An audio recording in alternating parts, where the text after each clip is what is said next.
ಅಂದರೆ ಇದು 4 ಜನ್ಮದ ಕಥೆ. ಮೊದಲನೇದಾಗಿ ಒಂದು ಸನಾತನ ಧರ್ಮದ ಹಿನ್ನೆಲೆಯಿಂದ ಶುರುವಾಗುತ್ತೆ. ದೇವಲೋಕ, ಸಮುದ್ರ ಮಂಥನ ಈ ರೀತಿಯ ಒಂದು ಪೌರಾಣಿಕ ಪಾತ್ರದಿಂದ ಶುರುವಾಗಿ ಅಲ್ಲಿ ನಾನು ರಾಕ್ಷಸ, ಇವರು ದೇವಕನ್ಯೆ, ಅಲ್ಲಿಂದ ಶುರುವಾಗಿ ಮತ್ತು 1498ರಲ್ಲಿ ವಾಸ್ಕೋ ಡ ಗಾಮ ಭಾರತಕ್ಕೆ ಸಮುದ್ರ ಮಾರ್ಗ ಕಂಡುಹಿಡಿಯುವಂಥದ್ದು. ಅದೊಂದು ಪೋರ್ಚುಗಲ್ ಶಿಪ್ ಎಪಿಸೋಡ್.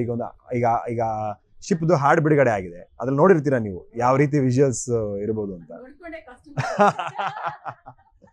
ಸೊ ಅದು ವಾಸ್ಕೋ ಡ ಗಾಮ ಅಂತ ಒಂದೊಂದು ಭಾರತಕ್ಕೆ ಸಮುದ್ರ ಮಾರ್ಗ ಕಂಡುಹಿಡಿಯೋದು 1498ರದ್ದು ಅದೊಂದು ಎಪಿಸೋಡು.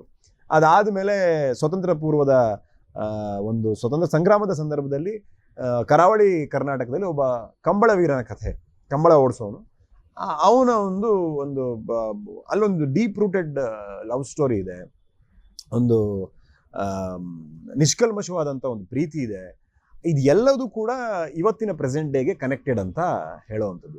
ನಮ್ಮ ಸನಾತನ ಧರ್ಮದಿಂದ ಹಿಡಿದು ಭಾರತಕ್ಕೆ ಸಮುದ್ರ ಮಾರ್ಗ ಕಂಡುಹಿಡಿಯೋದ್ರಿಂದ ಹಿಡಿದು ಭಾರತದ ಸ್ವತಂತ್ರ ಸಂಗ್ರಾಮದ ಸಂದರ್ಭದಲ್ಲಿ ನಡೆಯುವಂಥ ಘಟನೆ, ಇದೆಲ್ಲದೂ ಕೂಡ ಇವತ್ತಿನ ದಿನಕ್ಕೆ ಒಂದು ಕನೆಕ್ಷನ್ ಇದೆ ಅನ್ನುವಂಥದ್ದು ಸ್ಕ್ರೀನ್ ಪ್ಲೇ.